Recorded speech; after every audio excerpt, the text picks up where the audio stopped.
నమస్తే, welcome to hit TV. నేను మీ మాధురి.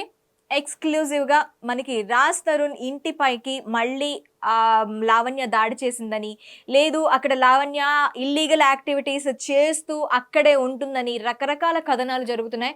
ప్రస్తుతానికి సోషల్ మీడియాలో మొత్తం అంతా కూడాను రాజ్ తరుణ్ ఇంటి దగ్గర ఏం జరుగుతోంది అనే దానిపైనే ప్రత్యేకంగా అందరు కళ్ళు కూడా అక్కడే ఉన్నాయి.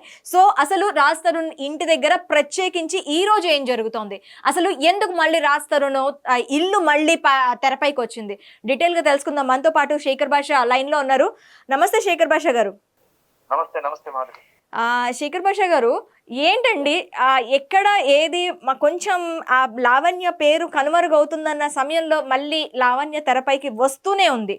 అసలు ఏం చెయ్యాలి అనుకుంటుంది, ఏం చెప్పాలి అనుకుంటుంది, పబ్లిక్ కి ఎలాంటి మెసేజ్ ఇవ్వాలనుకుంటోంది? అమ్మ, ఇవాళ నేను ఏదో ఇంటర్వ్యూలో ఉన్నాను. ఎక్కడో ఉన్నప్పుడు నాకు సడన్ గా ఫోన్ వచ్చింది. గురి గురించి ఏదో ఇంటర్వ్యూ మాట్లాడుతుంటే తక్కువ ఫోన్ వచ్చింది. రాజ్ తరుణ్ పేరెంట్స్ ని లావణ్య ఇట్లా మెడ పట్టుకొని బయటికి తోసేసింది అని చెప్పి.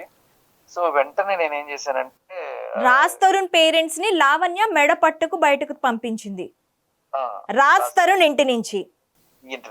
ఓకే.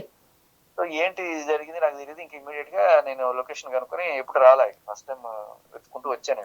Okay okay. వచ్చేటప్పటికి ఇక్కడ సిచ్యువేషన్ ఏంటంటే, వాళ్ళ నాన్నకేమో మరి ఇట్లా కాలుకి ఫ్రాక్చర్ వేసుకున్నారు, వాళ్ళ అమ్మ ఏమో ఏడుస్తుంది.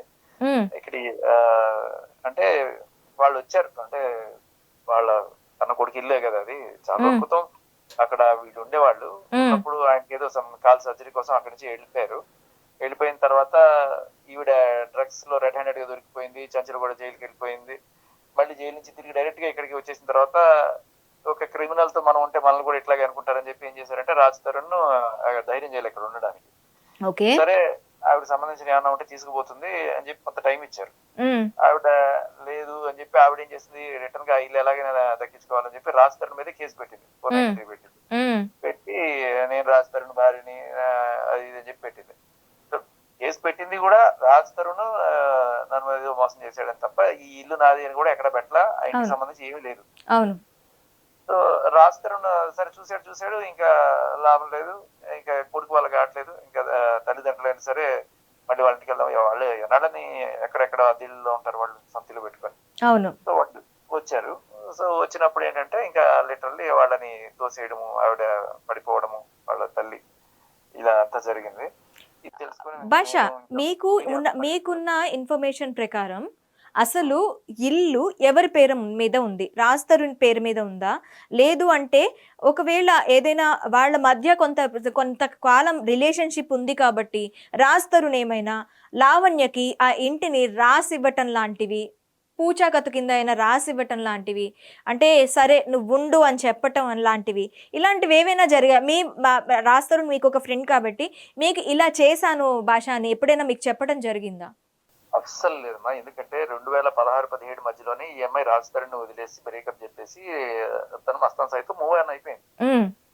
మస్తాన్ సాయితో మూవ్ ఆన్ అయిపోయింది. మనం అందరం చూసాం, అది మస్తాన్ సాయితో కలిసి తిరగడం, ఆ వీడియోలు ఆడియోలు అందరికి కూడా మనం చూసాము. బట్ ఏమైంది తర్వాత, మస్తాన్ సాయి నా మొగుడు, మస్తాన్ సాయి నన్ను పెళ్లి చేసుకోవట్లేదు, నన్ను పెళ్లి చేసుకున్నట్టు నన్ను చంపడానికి ట్రై చేశాడు అని చెప్పి మస్తాన్ సాయి మీద కేసు పెట్టింది. అవును.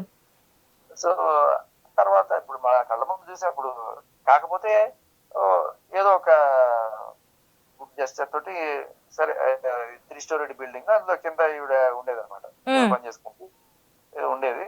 సో ఆ టైంలో ఉన్నది. ఇంకా తర్వాత అప్పటి నుంచి ఈవిడికి కనబడింది ఇంటి మీద, ఎట్లాగైనా సరే దక్కించుకోవాలని చెప్పి రాజ్ తరుణ్ ని బ్లాక్ మెయిల్ చేయడము. అంటే వాళ్ళ పాత రిలేషన్ లో ఉన్న ఫోటోలు ఇవన్నీ కూడా తీసుకొచ్చి, ఇప్పుడు నేను అన్నపూర్ణ స్టూడియోస్కి వెళ్తా, నువ్వు నన్ను మోసం చేసావని చెప్తా, అక్కడ కూర్చుంటా, ధర్నా చేస్తా, ఇక్కడ కూర్చుంటా, రోడ్డు మీద గెలుస్తా అని చెప్పి బెదిరించి బలవంతంగా ఉండడం మొదలుపెట్టింది ఇంట్లో. ఓకే.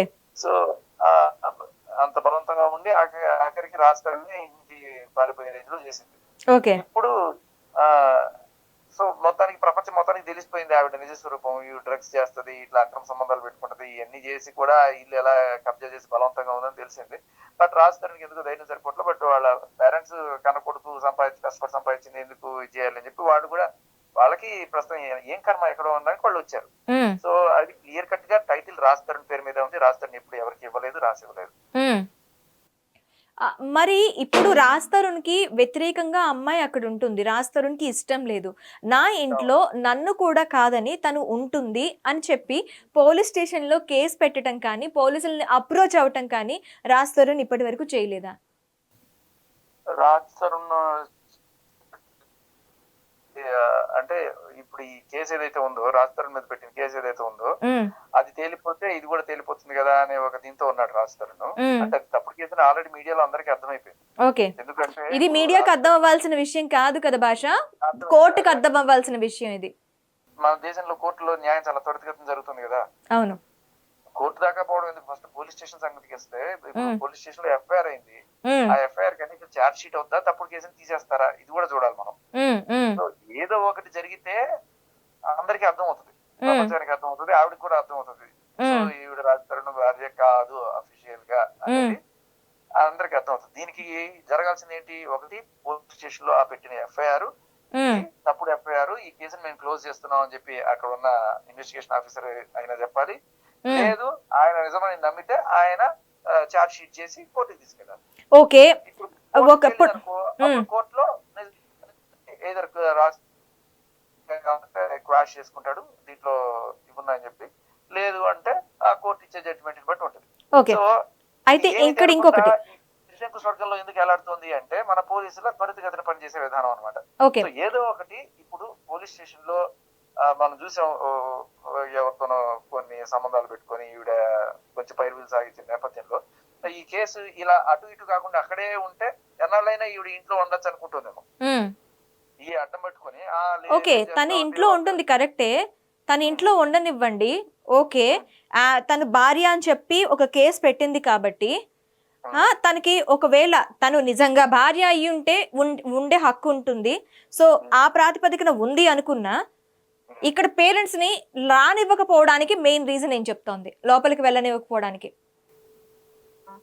ఇప్పుడు మీరు ఏదో దౌర్జన్యం చేసేసారండి, వాళ్ళు మామూలుగా వచ్చుంటే ఉండనిచ్చేవాళ్ళు, వాళ్ళు ఇలా దౌర్జన్యంగా వచ్చారు అది ఇదేనని చెప్తుంది. నా అసలు డౌట్ ఏంటంటే ఈవిడ లోపలికి వెళ్తే ఈవిడ డ్రగ్స్ బండారం బయటపడుతుంది. హ్మ్. ఈవిడ డ్రగ్స్ లేకుండా రోజు గడవదు. ఇప్పుడు ఏంటంటే అమ్మా, ఈవిడ డ్రగ్స్ చేశానని బలవంతంగా రైట్ రాయల్ గానే ఒప్పుకుంది. హ్మ్. హ్మ్. తిరిగే ముందు నేను మస్తాన్ సాయి కలిసి డ్రగ్స్ చేసామని చెప్పేసింది. హ్మ్. అండ్ అలాగే ఆవిడ డ్రగ్స్ కేసులో, వరలక్ష్మి కేసులో ఒకసారి ఇరుక్కున్న మాట అందరికీ తెలుసు. అవును. అండ్ అలాగే రెడ్ హ్యాండెడ్ గా డ్రగ్స్ దొరికిపోయింది, మనం చూసాం. హ్మ్. సో ఉండేవాళ్ళు ఈ మందు సిగరెట్ మానేసినంత ఈజీ కాదు కదా.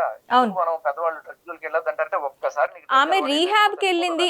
కాదు. మనం ఇంతకు ముందు కూడా దీని గురించి మాట్లాడేటప్పుడు అంత విచ్చలవిడిగా డ్రగ్స్ చేస్తూ వీడియోస్ బయటకొస్తున్న పోలీస్ వ్యవస్థ ఏం చేస్తుంది అంటే, అవన్నీ తను రీహాబ్‌కి వెళ్ళక ముందు ఉన్న వీడియోస్. ఇప్పుడు తను బానే ఉంది. సభ్య సమాజంలో బానే కలిసిపోయింది. ఇలా ఎవరైతే తీసుకుంటున్నారో వాళ్ళందరినీ బయట పెడుతోందని కదా ఇప్పుడు పోలీసులు చెప్తోంది. లేదు, ఆవిడ ఏ రోజు రీహాబ్ కి వెళ్ళలేదు. ఆ రీహాబ్ కి వెళ్ళింది ఎవరంటే ప్రీతి. హ్మ్. ప్రీతి వెళ్ళింది రీహాబ్ కి. ఆ రిసిప్ట్ ఇవన్నీ కూడా మనం చూసాం. ప్రీతి వెళ్ళింది. కానీ ఏ రోజు ఆవిడ రీహాబ్ కి వెళ్ళలేదు. ఈవిడ రీహాబ్ కి వెళ్ళడానికి తీసుకెళ్ళడానికి ట్రై చేసినప్పుడు కూడా వాళ్ళ ఇంట్లో వాళ్ళ అమ్మ అదే చెప్పింది, అమ్మ నువ్వు ఎంజాయ్ ఇవన్నీ కూడా నువ్వు మానేయమ్మా ఇది అని చెప్తే, నువ్వు చూసావా అని చెప్పి వాళ్ళ అమ్మనే ఎల్ భాష మాట్లాడి వెళ్లకుండా చేసింది. హ్మ్. కూడా వెళ్ళాల.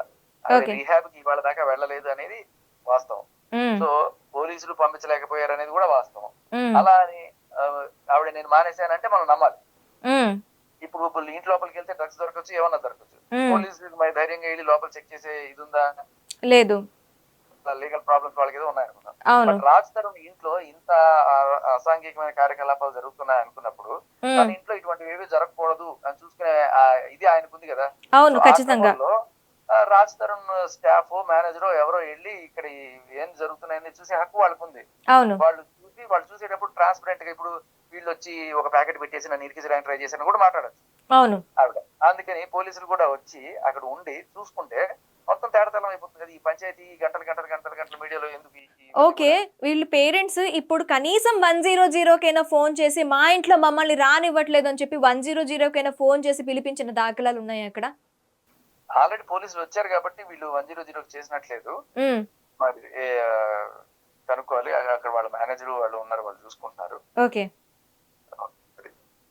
సో ఇంట్లో వాళ్ళు రావడానికి కూడా మళ్ళీ ఇంకా పోలీసు సహకారం తీసుకొని రావాల్సిన పరిస్థితి. ఇప్పటికీ కూడా లోపలికి వెళ్ళలేదు వాళ్ళు. పాపం ఇంకా ఆ గేట్ దగ్గరే కూర్చోబెట్టి వాళ్ళు అడ్డంగా కూర్చున్నారట. హుహు. అది. సో అసలు వాళ్ళ ఇంట్లోకి వాళ్ళని వెళ్ళనివ్వను, ఇది ఎక్కడైనా పోలీసులు తనకి సహకరిస్తున్నట్టు ఉందా, లేకపోతే నిజంగానే పోలీసులు ఏం కాదు తను న్యాయంగానే పోరాడుతుంది కాబట్టి తనకు అక్కడ ఉండే హక్కు ఉంది కాబట్టి ఉండగలుగుతుందా? పోలీసులు ఇక్కడికి వచ్చే వాళ్ళందరూ కూడా మీ మీద అనవసరంగా కేసులు అవుతాయండి, మీరు వెళ్ళిపోండి అని చెప్పి ఇలాంటి మాటలు చెప్తున్నారు. సో అంటే ఏదో రకంగా కేసులు పెట్టి వీళ్ళని చేయడము, లేకపోతే ఇక్కడ వాళ్ళకి ఇల్లు దక్కకుండా చేయడం అనేది ఈఎంఐ ప్లాన్ కావచ్చు. ఓకే, వీళ్ళకి ఈ లీగల్ టెర్మినాలజీలు ఏం చేయాలో కనీస నాలెడ్జ్ లేకపోవడమో, లేకపోతే వీళ్ళ ప్రాబ్లమ్ మరి ఏదైనా కావచ్చు. వాళ్ళు ఏమంటారు, పోలీసులు కొంతమంది వచ్చి ఇట్లా మీరు కోర్టుకి వెళ్ళి తెచ్చుకోండి, కోర్టుకి వెళ్ళి తెచ్చుకోండి అంటారు. కోర్టుకి వెళ్ళి తెచ్చుకోండి అంటే నా ఇంట్లో నేను ఉండడానికి నేను కోర్టుకెళ్ళి తెచ్చుకోవడం ఏంటి? ఇప్పుడు ఆ ఇల్లు ఆవిడది అంటుంది కదా, ఆవిడ చూపించామండి, ఆవిడది అని పేరు మీద ఉంటే ఆవిడది డాక్యుమెంట్ చూపించి ఆవిడ ఉండమను. నా ఇంట్లో నేను ఉండడానికి నేను కోర్టు పర్మిషన్ తెచ్చుకోవడం ఏంటి వింతగా ఉందని వాళ్ళు అంటున్నారు. అది సో ఏం చేస్తాం సార్, మేము ఏం చేయలేము, కోర్టు తీసుకురండి అంటారు. కనీసం వీళ్ళు ఇప్పటికైనా పోలీసులను అప్రోచ్ అయ్యే ప్లాన్ లో ఉన్నారా, లేకపోతే కోర్టుకి వెళ్ళి ఏమైనా వాళ్ళు లీగల్ నోటీస్ తనకి ఇచ్చే అవకాశాలు ఉన్నాయంటారా? అంటే ఈ పనులు అంత తొందరగా తెలవు మరి, ఏమో మరి వాళ్ళు లీగల్ అడ్వైస్ అయితే తీసుకుంటున్నారు ప్రస్తుతానికి. ఓకే శేఖర్ గారు, thank you very much. So చూసారు కదా, లావణ్య సోషల్ మీడియాలో తను ఒక ఎజెండాగా మిగిలిపోవాలి, తనని అందరూ గుర్తించాలి. ఫస్ట్ ఆఫ్ ఆల్ ఆ గుర్తించాలన్న ప్రాతిపదికన ప్రతి నెలకి ఒక డ్రామాతో అందరి ముందుకి వస్తూ ఉంటుంది, అందరినీ ఒకసారి పలకరించి వెళ్తూ ఉంటుంది. ఈసారి రాజ్ తరుణ్ ఇంట్లో రాజ్ తరుణ్ పేరెంట్స్కే వెళ్ళనివ్వకుండా అడ్డుకునే పరిస్థితి ఉంది. దీన్ని ఎలా చూడాలి? అసలు పోలీస్ వ్యవస్థ దీనికి ఎందుకు పట్టించుకోవటం లేదు? నిజంగా రాజ్ తరుణ్ వైఫ్ అయ్యి ఉంటే లీగల్గా తన డాక్యుమెంట్స్ ప్రొడ్యూస్ చేసిందా? దాని గురించి కూడా పోలీసుల దగ్గర నుంచి ఎలాంటి ఎవిడెన్స్ లేదు. Already Mastan Sai case police స్టేషన్లో రిజిస్ట్రేషన్ అయినప్పటికీ కూడా ఇక్కడ రాజ్ తరుణ్ కేసుని లావణ్య తరపున మళ్ళీ తీసుకున్నారు. లావణ్యే మొదట అక్కడ మస్తాన్ సాయి మీద కేసు పెట్టింది, తర్వాత కొన్ని రోజుల తర్వాత రాజ్ తరుణ్ పైన కేసు పెట్టింది. సేమ్ అదే నార్సింగ్ పోలీస్ స్టేషన్లో 2 కేసులు ఇద్దరి మీద పెడితే పోలీసులు ఎలా తీసుకున్నారు? ఇప్పటికీ కూడా అది అందరికీ $100 క్వశ్చన్స్ గానే మిగిలిపోయింది. మరి ఇంకా ఇప్పుడు ఇంకా చూసుకున్నట్లయితే తన ఇంట్లోకి ఓకే వైఫ్ హోదాలో నువ్వుండు, నా పేరెంట్స్ తన పేరెంట్స్ రావద్దు, రాజ్ తరుణ్ కూడా అక్కడికి వెళ్ళలేని సిచ్యువేషన్లో ఇప్పుడు ఆ ఇంట్లో ఉంది. ఆ ఇంట్లో చాలా వరకు కూడాను డ్రగ్స్ దందా నడుస్తుంది అన్న కథనాలు కూడా చుట్టుపక్కల వాళ్ళు చెప్పడంతో అక్కడికి వెళ్ళాలి, ఒకసారి చూసుకోవాలి అన్న దృష్టితో ఈరోజు అక్కడికి వెళ్ళిన రాజ్ తరుణ్ పేరెంట్స్కి చుక్కెదురైంది. మరి రేపటి వరకు ఎలాంటి సినారియాస్ ఉంటాయో మీకు టచ్ లోనే ఉంటాం. Thank you very much. Hit TV app, ఇందులో short news, live news, entertainment shows, movies, digital magazines తో పాటు మీ జిల్లా వార్తలను కూడా ఫ్రీగా చూడొచ్చు. ఇంకెందుకు ఆలస్యం, వెంటనే హిట్ టీవీ యాప్ ని డౌన్లోడ్ చేసుకుని ఫ్రీగా ఎంటర్టైన్మెంట్ పొందండి. Hit TV app, hit TV app, please download hit TV app. Hit TV app ని ఫ్రీగా డౌన్లోడ్ చేసుకుని ఎంజాయ్ చేయండి. మీకు నచ్చిన ఎంటర్టైన్మెంట్ కోసం హిట్ టీవీ యాప్ ని ఫ్రీగా డౌన్లోడ్ చేసుకుని ఎంజాయ్ చేయండి. హిట్ టీవీ యాప్ ని డౌన్లోడ్ చేసుకుని ఆస్వాదించండి, ఆశీర్వదించండి. ఇంతమంది సెలబ్రిటీలు హిట్ టీవీ యాప్ ని డౌన్లోడ్ చేసుకోండి అని చెప్తున్నారంటే ఎంత మంచి యాప్ ఆలోచించండి. అమెరికా అమెరికా అమెరికా అమెరికాలో చదవాలనుకునే వాళ్ళకి విశ్వసనీయమైన పేరు మన శౌర్య కన్సల్టెన్సీ. UK లో 1 year masters, UK లో 1 year masters, 2 years work permit up to 5 years visa. Contact Saurya Consultancy. Contact 89851 89851.